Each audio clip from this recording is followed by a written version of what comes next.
The following content is provided under a Creative Commons license. Your support will help MIT OpenCourseware continue to offer high-quality educational resources for free. To make a donation or view additional materials from hundreds of MIT courses, visit MIT OpenCourseware at ocw.mit.edu. Last time, I talked a lot about the semiclassical method, where we generalize on this wonderful relationship to say, well, if the potential is not constant, then we can say, well, the wavelength changes with position, and we can say that the momentum changes with position. But we're using this as the guide, and so the basis is really just saying, okay, we're going to take this kind of a relationship seriously, because V is not constant. We have V of x. And we also know that the kinetic energy, which is an operator, is p squared over 2m. And the energy minus the potential is the kinetic energy. And so we can use this to get a classical mechanical function that this p of x is going to be 2m e minus v of x. So why are we doing all this when we can just solve the differential equations? And the answer is we want insight, and we want to build our insight on what we know. And so we have this momentum function, which gives us a wavelength function, which tells us how far apart the waves are. But we also have another thing, which was demonstrated by my running across the room, and that the momentum is related to the velocity, which is related to the probability of finding the system in a particular place. And so we have, if we commit the travesty of saying, okay, we have a classical function. It's not the momentum, but it's going to somehow encode the classical behavior. We can determine, without solving any differential equation, what the spacing between nodes in the exact wave function is, and the amplitude in that region. And that's a lot, because then we can use our knowledge of classical mechanics to say, oh, this is what we expect in quantum mechanics. And that's very powerful. And I keep stressing that you want to draw cartoons.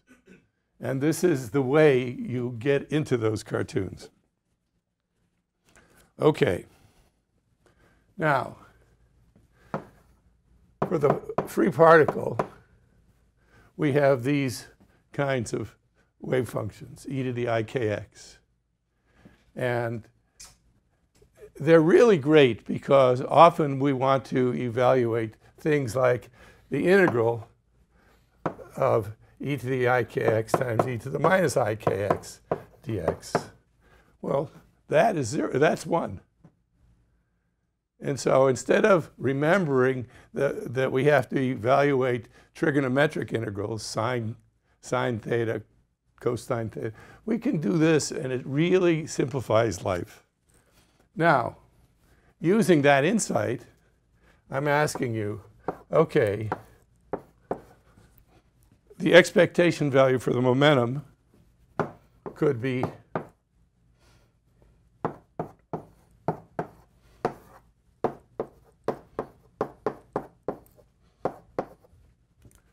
okay, if this is the expectation value for the momentum, what is psi of x?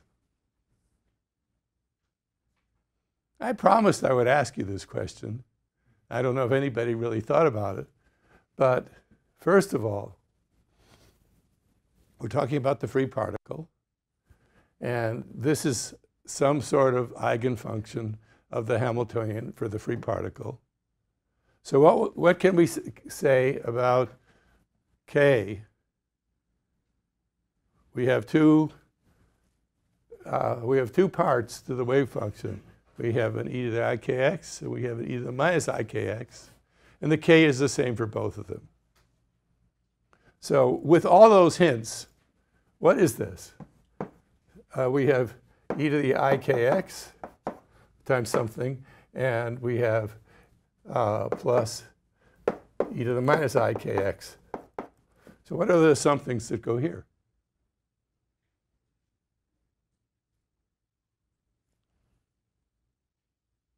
Yes. A and B. Right. And that didn't involve very much mental gymnastics if you really have done a little bit of practicing of integrals involving these sorts of things. Now, there's two things. One is when you have the same k in e to the ikx and e to the minus ikx, the product is 1. If you have different k's and you're integrating over all space or over some cleverly chosen region, that integral is 0. Because these are eigenfunctions of, these are different eigenfunctions of an operator belonging to different eigenvalues. And you always can count on those things being 0. Now, quantum mechanics is full of integrals. Basically, there's an infinite number of them, and most of them are 0. And you want to be able to look at an integral and say, oh, I don't need to evaluate that. And often you want to look at an integral and say, I do know how to evaluate that, and I know an infinite number of those like that. And all of a sudden, it starts to be transparent again, because the barrier between insight and quantum mechanics is usually a whole bunch of integrals, and they're all yours. And so we like problems where the wave functions have simple forms. And this is true for free particle. It's true for the particle in a box. We're going to start talking about the harmonic oscillator. And it seems like those integrals are not simple. But they are. I have to teach you why they're not simple. So today, we're starting on the classical mechanical treatment of the harmonic oscillator. Then we'll do the traditional quantum mechanical treatment. And then we'll come back and use these creation annihilation operators, which are the magic decoders for essentially evaluating all integrals trivially. And then, with all that in hand, we're going to make our first step into time-dependent quantum mechanics. And we're going to use time-dependent quantum mechanics. Well, we're going to use our facility with integrals to describe the properties of some particle-like state that we can construct. And these constructions are really simple for the particle in a box or the harmonic oscillator, depending on which properties you want. But so your ability to draw cartoons and to use classical insights for the particle in a box and the harmonic oscillator will be incredibly valuable once we take our first step into the reality of time-dependent quantum mechanics. Now, one of the things that's going to happen is that we're going to describe real situations that are not one of the standard solved problems. The standard solved problems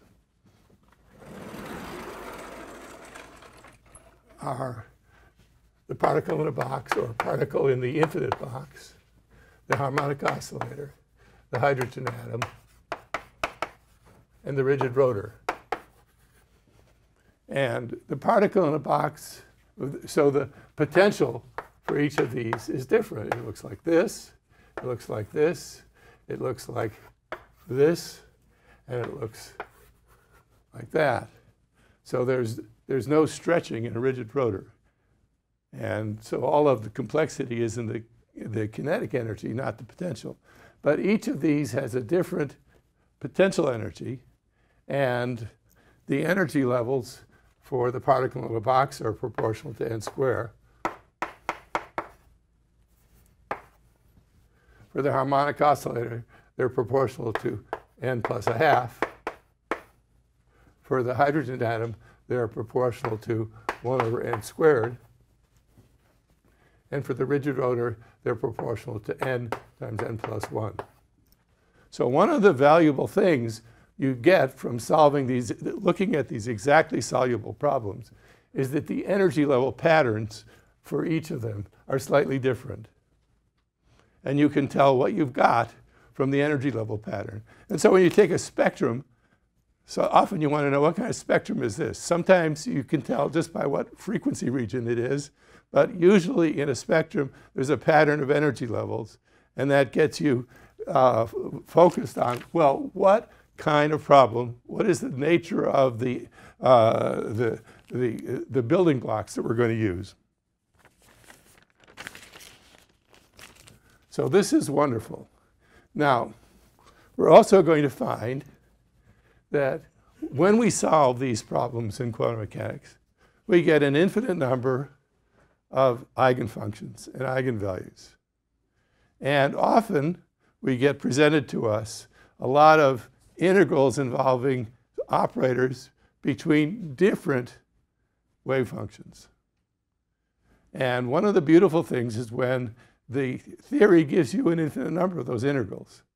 So now we would have a collection of all sorts of integrals that are evaluated for us in a simple dependence on quantum numbers. So what do we do with them? Well, there's two main things we do with these infinite numbers of integrals. One is we say, well, this problem is not the standard problem. There are defects. Instead of having the potential for the harmonic oscillator look like this, it might look like that. There might be some anharmonicity, or there can be all sorts of defects, and these defects can be expressed by integrals of some other operator, and that goes into perturbation theory. Or if we're going to want to look at wave packets, creating a particle-like state and asking how it propagates in time, those integrals are useful. So there's all sorts of fantastic stuff once we kill the standard problems. It's not just some thing you have to study and it's over with. You're going to use this. As long as you're involved in physical chemistry, you're going to be using perturbation theory to understand what's going on beyond the simple stuff. Okay. So let's get started. So why is the harmonic oscillator so special? If we look at any potential energy curve, any one-dimensional problem, it's typically harmonic at the bottom, no matter what it does. This is a typical molecular diatomic molecule potential. We have a hard inner wall, and we have bond breaking at the outer wall. And so this is an anharmonic potential, but the bottom part is harmonic. And so we can use everything we learn about the harmonic oscillator to begin to draw a picture of arbitrary potentials. So this is hard wall bond breaking. Now we're mostly chemists, and breaking a bond is how much energy does it take to break a bond? Well, is that encoded in the spectrum? Yeah. So this is the sort of thing we would care about. And now let me put some notation here. So this is the potential, and this is the potential of the internuclear distance, which is traditionally called R. We're going to switch notations really quickly from R to X. But this, the minimum of the potential, is the equilibrium internuclear distance, R sub E. So for R near R sub E, the potential, V of R, looks simply like K over 2, a force constant, R minus R sub E squared. So this is harmonic oscillator, and now we're going to change notation a little bit. We're going to use lowercase x to be r minus re. In other words, it's the distortion away from equilibrium. And we can take any potential and write it as a power series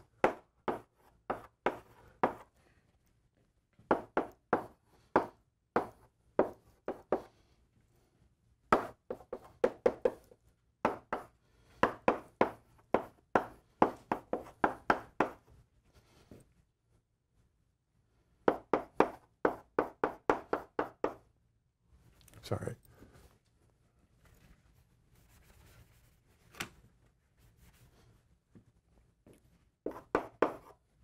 And so on. So if we know these derivatives, we know what to do with them. Okay.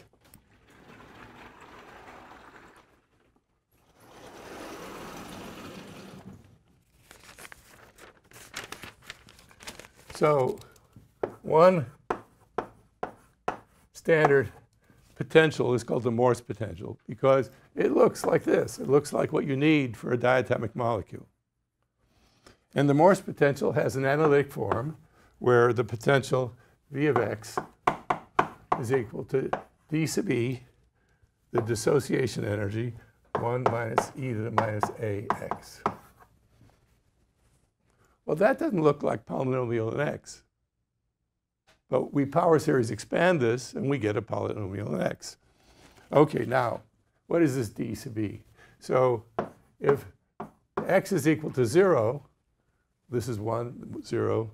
And so we get the energy, the potential at x equals 0 is 0. And if x is equal to infinity, v of x equals d sub e. So basically, this is the energy between the bottom of the well and where it breaks. This is d sub e. Okay, so this is well interpreted. All the rest of the action is in here. It'd be 1 minus e to the x squared.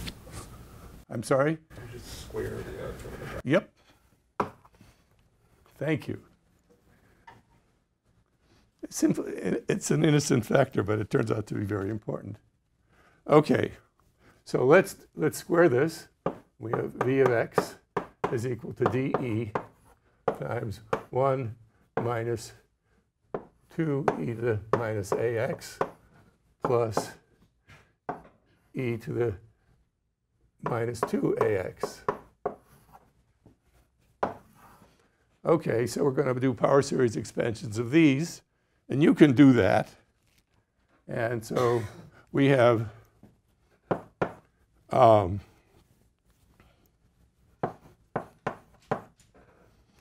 plus some function of x plus some function of x squared,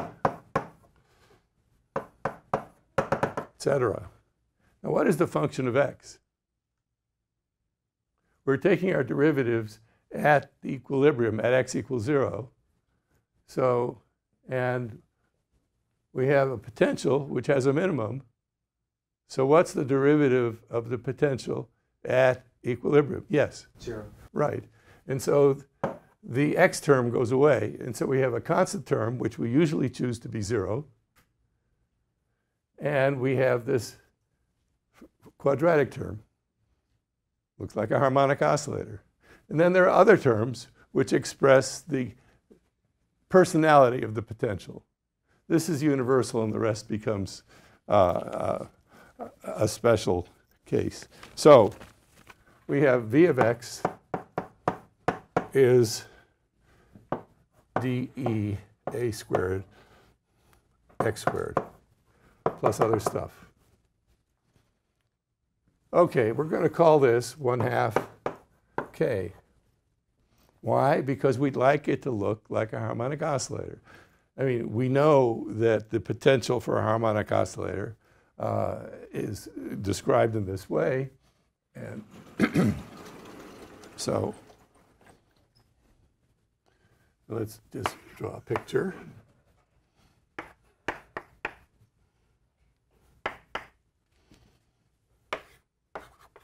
So we have a spring and a mass, and well, I should have drawn this up a little higher. Okay, so at equilibrium, there's no force. If the mass is down here, there's a force pulling it up. And if it's up here, there's a force pushing it down. Hooke's law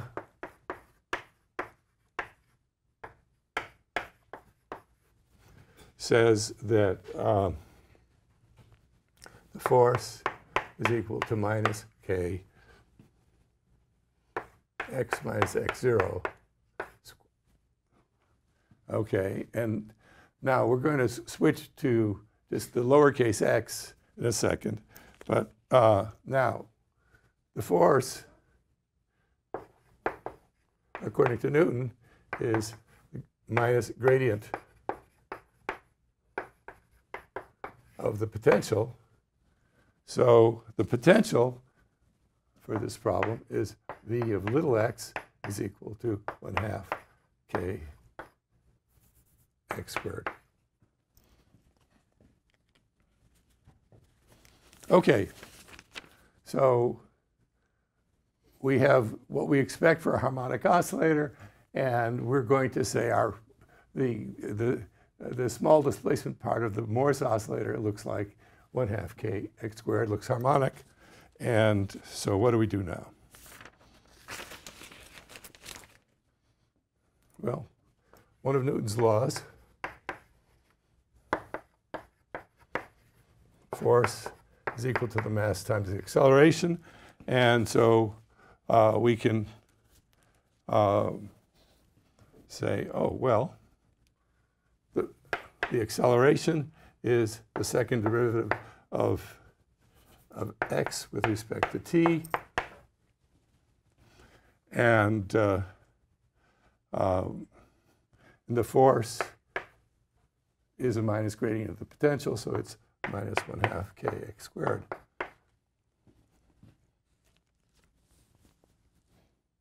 Minus k x. Okay, so this is the gradient of the potential. This is the mass. Well, I need the mass times the acceleration. And so this is an equation we have to solve.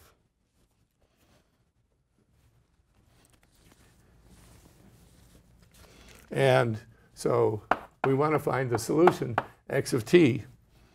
And this is a second order differential equation because we have a second derivative. So there's going to be two terms, and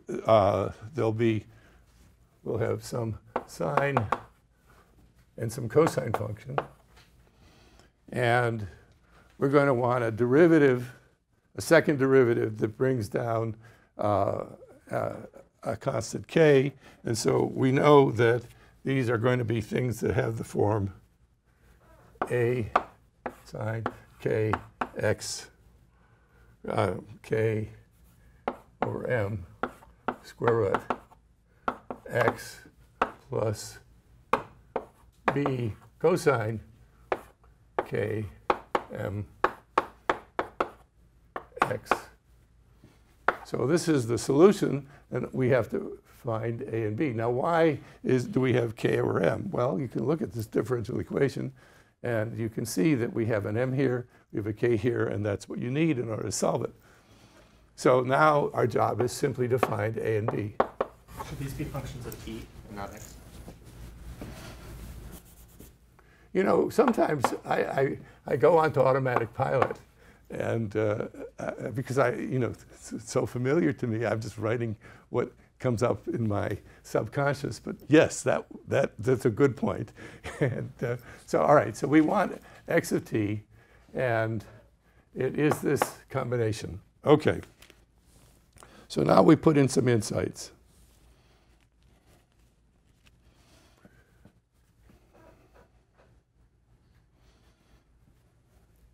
We want to know what the period of oscillation is. And so t plus tau has to be equal to x of t.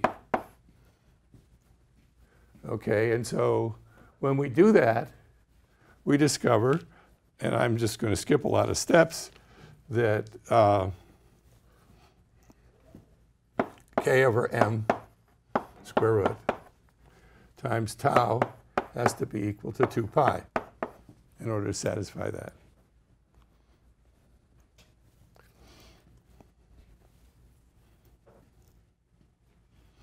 We call k over m square root omega, just to simplify the equations. But we also discover that this actually is an angular frequency. Okay, so if we say omega tau is equal to 2 pi, then tau equals 2 pi over omega, which is equal to 1 over the frequency.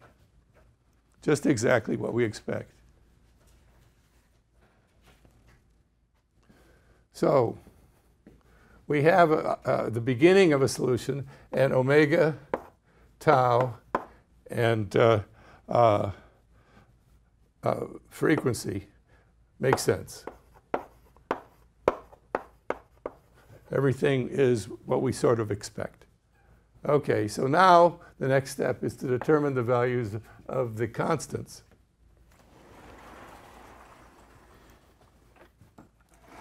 So normally when we have a differential equation, after we find the general form, we apply boundary conditions. And so we're going to apply some boundary conditions. So here we have a potential, and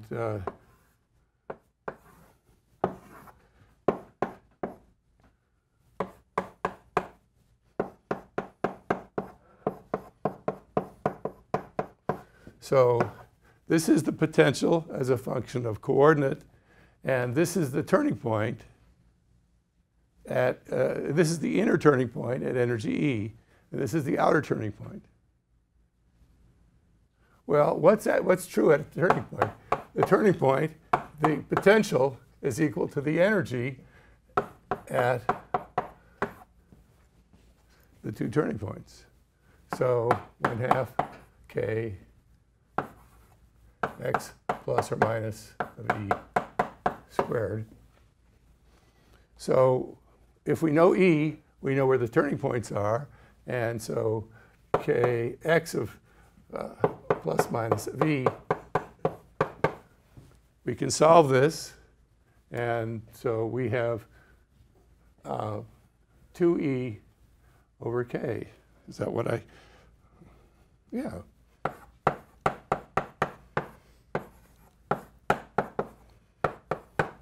So this is the turning points. These are the turning points. Now this is a fairly frequent exercise in quantum mechanics. You're going to want to know where are the turning points, because this is how you impose boundary conditions easily. And so knowing that a turning point corresponds to when the potential is equal to the total energy is enough to be able to solve for this. Okay, so suppose we start at x equals x plus. And so x of 0 is equal to x plus, and that determines one of the coefficients. So x of 0. So we have at t equals 0, the sine term is 0, and the cosine term is 1. And so the first thing we get at t equals 0 is that b is equal to x plus, right? The next step is to find a. And There are several ways to do this, but it's useful to draw a little picture. So x plus is here, and that occurs at t equals 0. And x minus occurs at tau over 2. And in the middle, we have tau over 4. So let's ask for what is the value of the wave function when x is equal to 0. So how do we make the x be 0 at tau over 4? And that determines the value of b. I mean, the value of a. OK, so we have everything we need. And now, before just rushing on, let me just say, well, this just gives a is equal to 0. OK, so there's a different approach. Because when we have a sine plus a cosine term, we can always re-express it as x of t is equal to some other constant times sine omega t plus phi.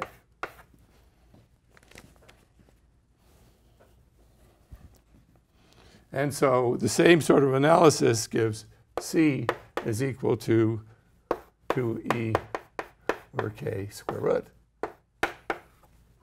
And phi is equal to minus pi over 2. OK, I'm just writing this. You want to do that.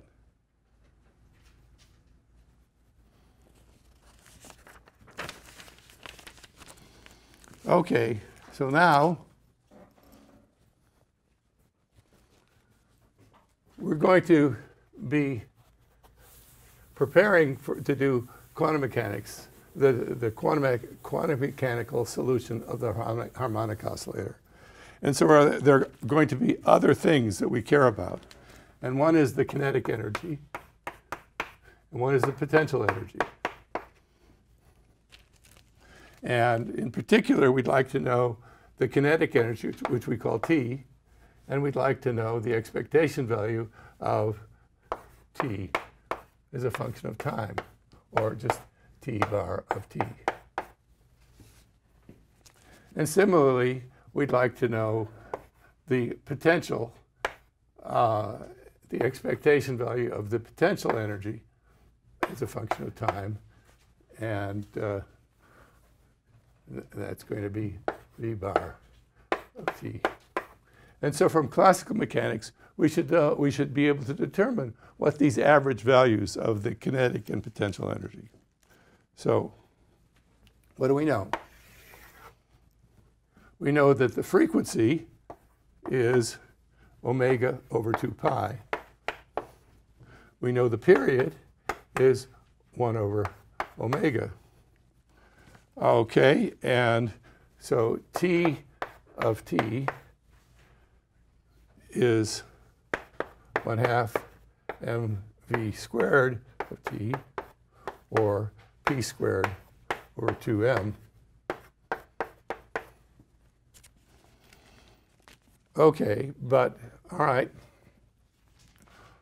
V is the derivative of x with respect to t. And we have the solutions over here. And so we know that we can write x of t and v of t just by taking derivatives. And so we have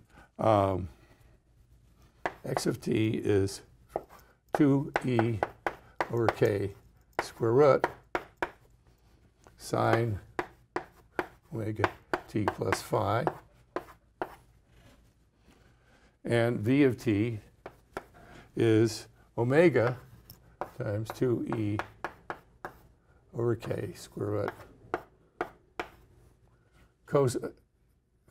cosine omega t plus phi. So we want v squared to be able to calculate the kinetic energy, and so we do that. And so the kinetic energy t of t is 1/2 m omega squared 2e over k cosine squared omega t plus phi. This here, omega is k over m, square root of k over m, so this is m times k over m, so we just get k out there. All right.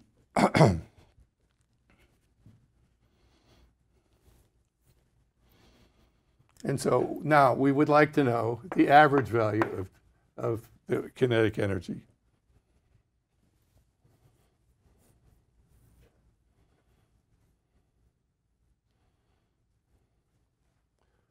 Okay, so we have m omega squared, and so that's k over k, and so we just get E integral from 0 to tau dt of cosine squared omega t plus phi over tau. We want the time average, and so we calculate this integral and we divide by tau. That's how we take an average. And what we discover is that this integral is the numerator is 1/2 tau times e. No, I'm sorry, 1/2 tau. We have e times 1/2 tau divided by tau, and this becomes e over 2. An important result. And we're going to discover that the average value of the momentum is, for a harmonic oscillator, is e over 2 in quantum mechanics. We do the same thing for the potential, and we discover that it is also e over 2.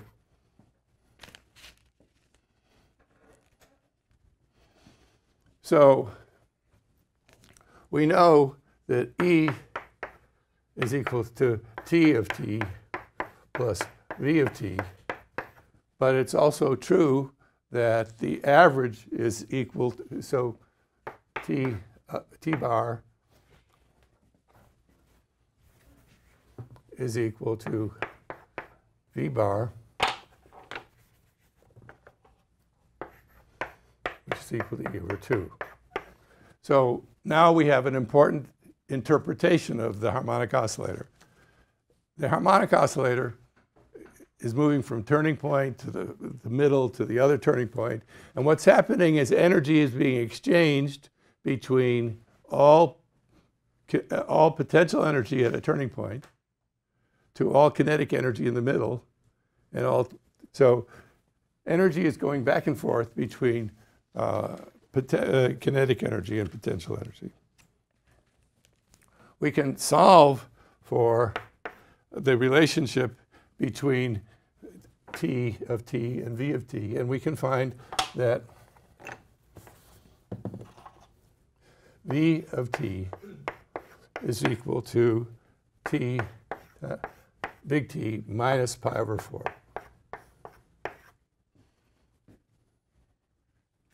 Tau over 4. So this is telling us just what I said before, that energy is being exchanged between potential and kinetic energy, and that the potential energy is lagging by tau over 4 behind the potential energy, behind the momentum. Okay. This is all very fast, but it's all classical mechanics, which you know. And we're going to be rediscovering all of this in quantum mechanics. And so we have to know what are we aiming for in quantum mechanics so that we can completely say, yes, it's consistent with classical mechanics. And there's there's another really neat thing. So if we look at x of t. X of t is oscillating. And suppose we start out at a turning point, the outer turning point. So we can tell from this that the derivative of x with respect to t at x equals x plus is going to be 0. So at a turning point, the particle is hardly moving, not moving. And so what about the momentum? Well, the momentum is going to look like this. Well, yeah, it's going to look like that. And so at the time that we're starting at a turning point, the momentum is, the time derivative of the momentum is at its maximum value. So this is going to be really important when we start looking at properties of time-evolving wave functions, because what we're going to discover is, suppose we start our system here at a turning point. And that's actually something that we can do very easily in an experiment, because we can, when we excite from one electronic state to another, you automatically create a wave packet which is localized at a particular internuclear distance. And so you go typically to a turning point. So then, well, what's going to happen? Well, there's a thing in quantum mechanics which you will become familiar with called the autocorrelation function. No, it's not. It's called the survival probability.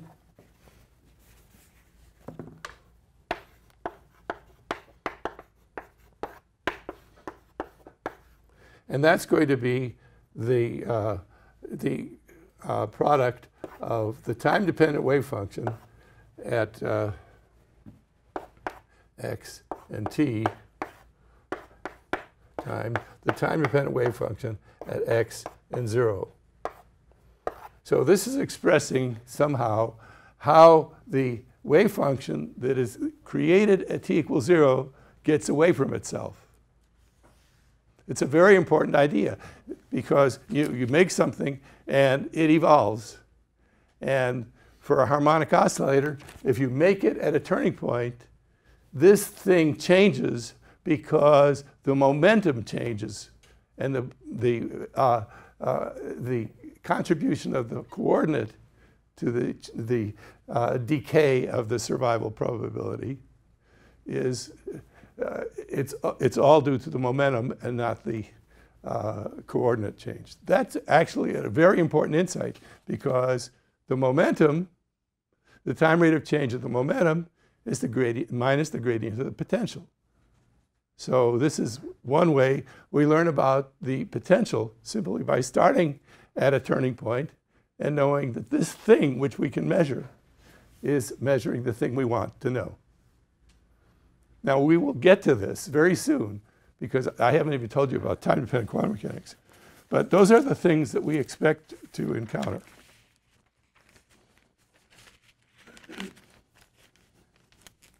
Okay. Now I want to give you, I'm going to throw at you some useful stuff, which turns out to be really easy. Suppose we want to know the expectation values or the average values of x, x squared, t, and t squared. Okay, so we have a harmonic oscillator, and do we know what this is? Do we know the expectation value of the coordinate? 0. It's 0. Why is it 0?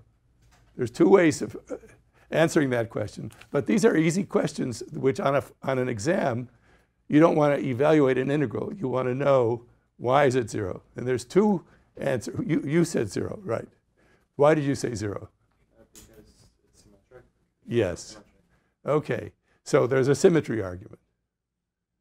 Another is, well, is the potential moving?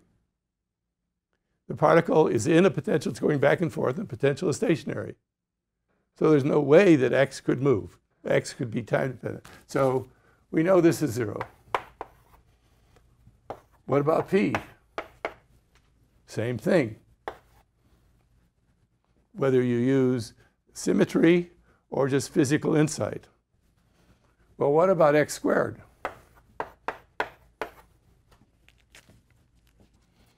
Well, x squared is equal to v of x over k over 2.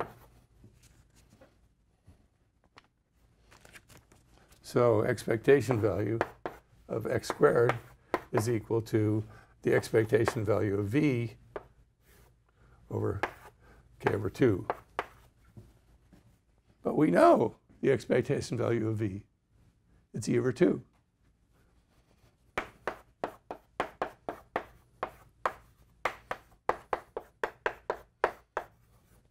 So we know without doing any integrals what the expectation value of x squared is. And similarly for p squared.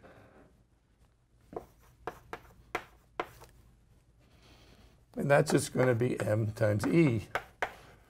Okay, so why do I care about these things?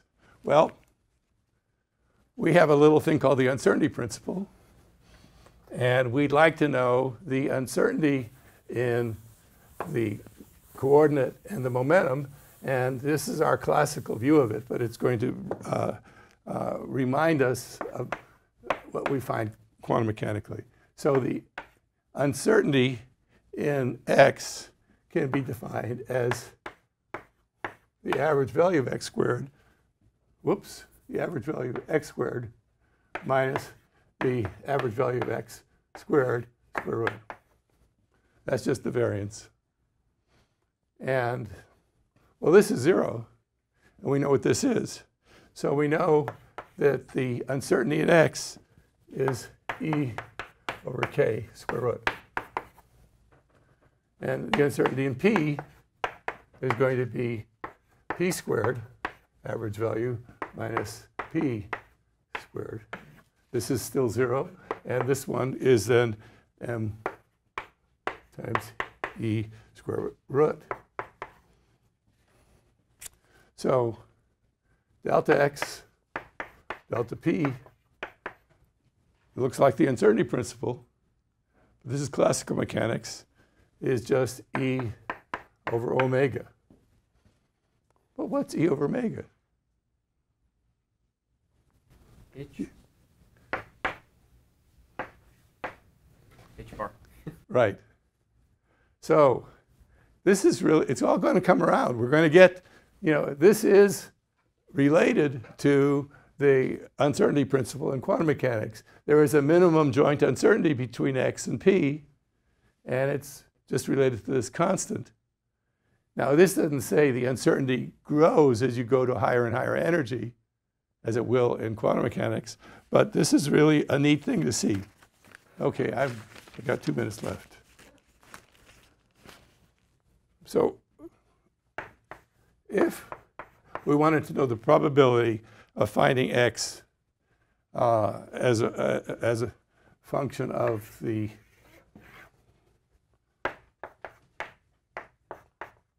coordinates, the turning points. So here are the turning points, and we can calculate what is going to be the probability of finding the particle at one turning point. Well, it comes down from infinity, goes back up to infinity. So here at the turning points, the particle is stopped, and so the probability of finding it at a turning point is infinite times dx. So we don't have an infinite number. In quantum mechanics, we're going to discover that quantum mechanics is smarter than that. And what quantum mechanics does, suppose we have, this is the energy. What quantum mechanics does is that the probability at a turning point is not 0, and there's something, what happens is there's tunneling tails. That instead of going to infinity, it has a finite value, and it reaches out into the forbidden region in an exponentially decreasing way. And that's basically the difference between classical mechanics and quantum mechanics. And there's an awful lot of important stuff that happens there. Now, I've been very fast through all of this because it's built on stuff that you're supposed to know, and it's built on stuff that we're going to work hard to understand from a quantum mechanical point of view. But this sets the stage for what are the things we have to look for in quantum mechanics. So I do recommend that you look at the notes and make sure you can follow all the steps, which I went through incredibly rapidly. And it'll be really helpful because your job will be to draw cartoons, and these will guide you through them. Okay, so I'll see you on Friday.